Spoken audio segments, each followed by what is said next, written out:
For Creamer Media's Polity, I'm Tabi Madiba, researcher and analyst. Professor Raymond Suttner joins me to discuss judiciary, state capture, and the future. Welcome, Professor. Thank you. Even if we accept that it is true that the judiciary stepped in and made decisions that found Nkandla spending illegal, is this not undesirable role for judiciary to be involved in partisan issues? Yes, no, it's very undesirable because these were very contentious. This was a very contentious issue amongst other issues, and it put the judiciary in a position where it was making a decision which would be applauded by the opposition and cause dismay to the ANC. But when everything else fails, when the party that has the majority in the National Assembly fails to hold someone accountable for their duties under the Constitution, fail to act constitutionally themselves, well, then you have a constitutional crisis. And the only way of resolving it is to find a way of actually holding them accountable outside of the parliamentary precinct. And that is, under our Constitution, is a situation where independent organs of state, like the public protector and the judiciary, can come in. They don't like it. They don't like to get into hot political issues. However, in this one, they were obliged to do it, I think, and the judgment was very carefully phrased, and was important for someone to say, this is a breach of the obligations of a head of state, and he has an obligation to pay as the public protector had found, to compensate for the funding, a reasonable amount for the funding in Nkandla. So I think they had to do it, but it is undesirable generally. Okay, and why do you believe that the judiciary may be required in the present period to potentially involve itself with issues similar to those that arose during the Zuma period? Well, the thing is that the Zuma period was 10 years, 9 years, 10 years, and there was already some corruption before then. The Commissioner of Police from that period, Cheki Celebi, was sent to jail for corruption. There had been a number of situations where services of the state, especially policing, prosecution and others, had people within those organs who were not people with integrity.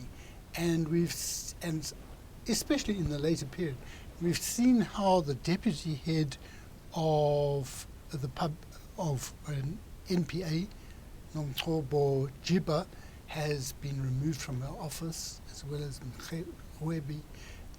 Now, they are the most visible members.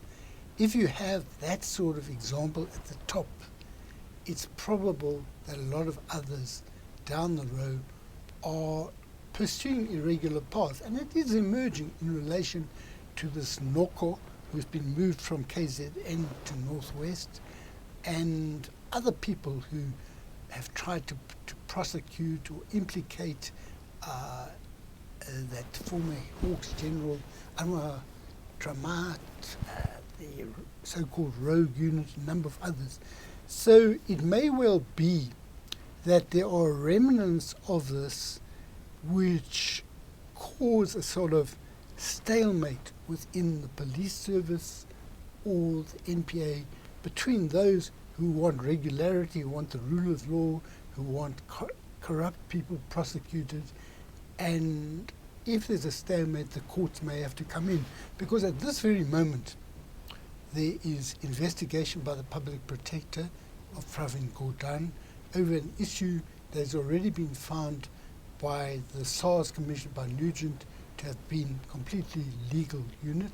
There's prosecution of the alleged members of the rogue unit also standing at the moment. So it's not, at the moment it's not clear what's happening, even with a new head of the NPA. Some of these other prosecutions and investigations are continuing. So it won't happen overnight that things will be clean, and who knows, maybe the judiciary will have to step in at some point. They can't just step in. They can only step in if a case is brought before them.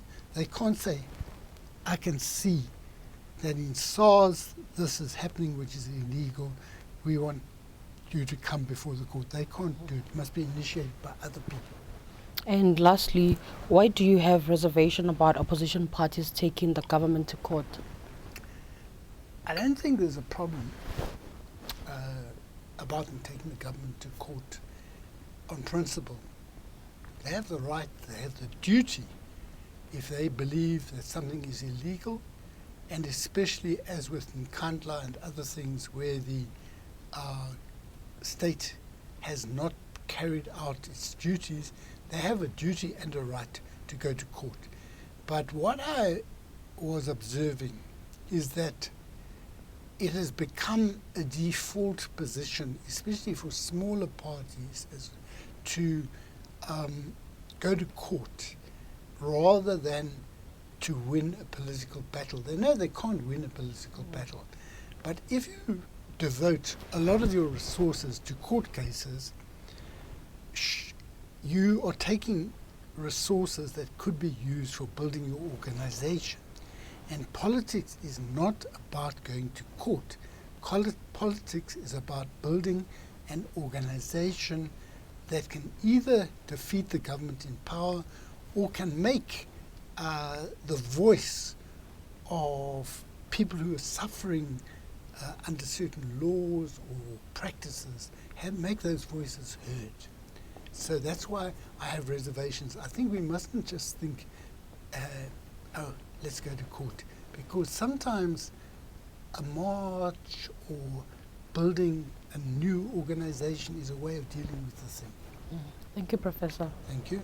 That was researcher and analyst Professor Raymond Suttner speaking to Creamer Media's Polity about judiciary, state capture, and the future.